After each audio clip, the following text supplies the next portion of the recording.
So today I'm going to be taking on another one of your silly challenges. This time I've got to try and build a cat bank using redstone. Now if you don't know what a cat bank is, it looks something a little bit like this.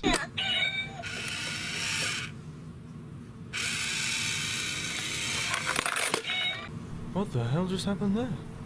So here's what I'm thinking. We have a setup that looks a little bit like this. So we have a trapdoor that we can open up right... In fact, we don't even need that. This actually shouldn't be... This could potentially be quite easy. If we just have these being immovable objects around here. Now, I don't really know how we're going to detect the item just yet. But what we'll do is we'll place in, say for example, an item of sand. And then these pistons will be extended upwards.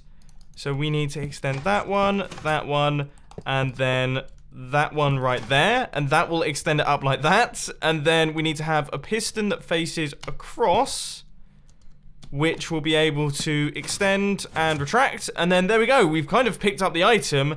And then all we have to do is triple retract, which isn't too difficult. He says, extremely confidently, because things have taken a much more complicated turn. We've got to retract this one, then that one, and then this one, then that one, then that one. But we leave that there. That's all good.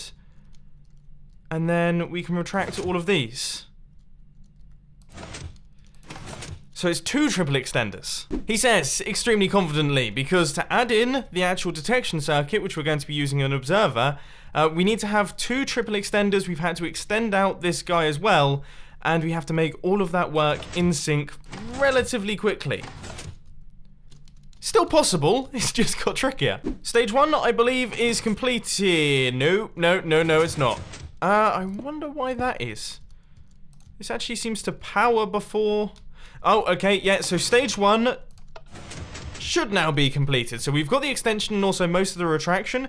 So essentially, when we actually place in a block of sand up here, it will be detected and we will get the extension. So there we go, that's like the arm reaching out, and then we need it to reach across, be reached back, drop it sand, which actually needs to go somewhere in here, and then we're good.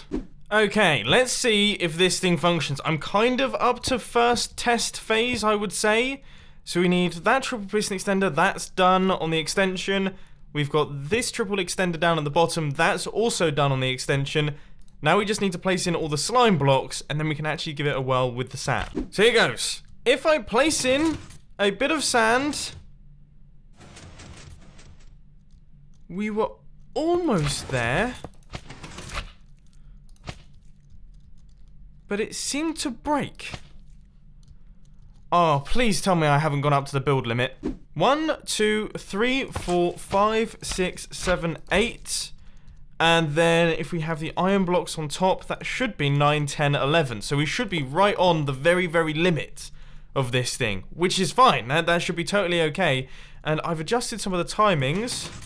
And now we actually get the triple extension. So there we go. And... there is at least some of the retraction as well. Okay, turns out it was just my silly redstone. Right, let's get this up and running. So now with both triple extenders, with the redstone block on the face of the piston, and also all of the slime blocks in place, that is a massively positive sign. So there we go. We have touched the block. And then we have to retract it. This actually needs to retract so that we give the update to this piston, so that we can actually start this thing. I'm sorry if I'm kind of rambling and trying to get things straight in my head. It's because I am kind of rambling and trying to get things straight in my head. That's basically what's going on in my brain here. And boom! Okay, that's kind of like, that's the first thing.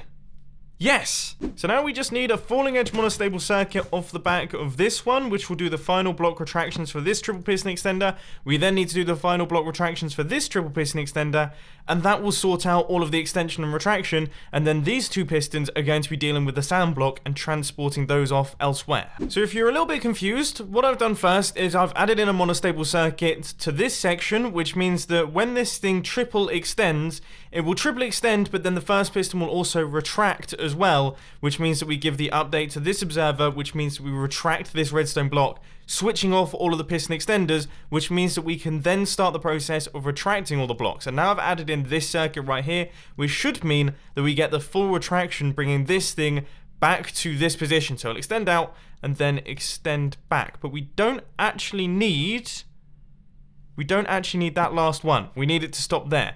Okay, let's see if this works. So it will extend, it will retract, and then it will not do anything. Good. Just to clarify, because that clip was very confusing, that's not good. I was being totally sarcastic. This thing doesn't work. This could potentially be it. Like, this could be the last bit for our money-grabbing cat type thing. So that guy there is down at the bottom. I think we have all of the pistons in place. It's very difficult to tell. This thing has become swiftly very complicated. And I've also just realized I'm going to have to swap out a lot of this stuff for immovable objects. But in theory, it should now be functioning. Goes up, grabs the sand. That's all good. Okay. Not quite. We were almost there. It didn't quite do it. This time's the charm. I can feel it. So there it is.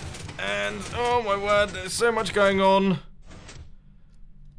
Ah, why does that not quite work? Third time lucky. Come on, let's do this. Let's do this. Picking it up. That's good. It does some strange piston action there, but we're going to ignore it. There it is. And there it is. It's back. It's flush with the floor. And the best news is, I've recently just discovered that this doesn't just have to work with sand blocks. Look. It works with regular blocks as well. We pick that up. We bring it down. And then it comes down to here. And then we can push it across. Retract it. Push it back across. And then we can actually... Oh man, I've just come up with a wicked idea. This is such a cool plan. Give me 2 seconds. We need to grab a piston.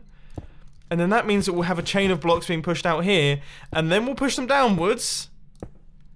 And then we can push them across. And then create like a big block of item block storage type stuff. It would be like an actual money bank. We can put diamond blocks in here. As per usual, no clue if this part of the circuit is actually going to work. So we're about to find out. No, it happens way too early. Oh, that got ugly. This circuit is so messy. Like, it seems to be very interconnected. I think I've got a wiring problem here where we have things connecting up where they shouldn't, but it does now work.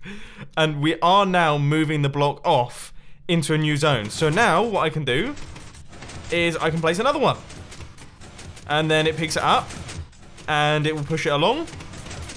And then we have 2. So we have 2 stored in the bank. And then we do it again. It picks up another one. And it will transport it across. We now have 3 stored in the bank, almost. So now we just need to create the big storage block that we're going to have off at the end. Right, so let's see if this massive wall of pistons actually extends when I place that block. That looked pretty promising. Some of it seems to be... No, it is all good. So what I'm going to do now is I'm actually going to place in... So we're going to make it seem like there are a bunch of blocks here. So the first one that I want to test is this downwards facing piston. So let's do that. This will extend, retract, and do all of its fun stuff. And there we go. So that's pushed the block down. Okay, that's good. Next thing that I want to try is I want to go right the way down to the bottom here, and we're going to place in another block. And we're going to see if this goes across. It does. So we now have a 12 by 12 area of storage for any of the blocks that we place inside this thing. So I'm going to get some gold. There we go. So we can now store gold coins in our kitty cat bank.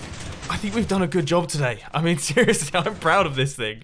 Oh, and just as a bit of a side note, of course, all of this stuff happens fully underneath the ground. I wanted to make sure that you can actually hide this underneath the floor. So if, for example, you were daft enough to build it in your own base, then you could. That would be such a hilarious way to store things like valuables, diamond blocks, gold blocks, and everything like that. I would love to see someone take that on. But anyway, ladies and gentlemen, I hope that you've enjoyed this redstone video. Thank you ever so much for all of the challenges. Keep them coming. They're always hilarious to work on. But unfortunately, ladies and gents, that's all I've got time for today. I hope you enjoyed this video. If you did, please hit that like button. And if you really loved it, then make sure to subscribe. But thanks for watching, guys. This has been Mumbo, and I'm out. I'll see you later. And as per usual, check out the latest film on the filming channel. Literally just released yesterday, and it's really quite good. Link on the end screen.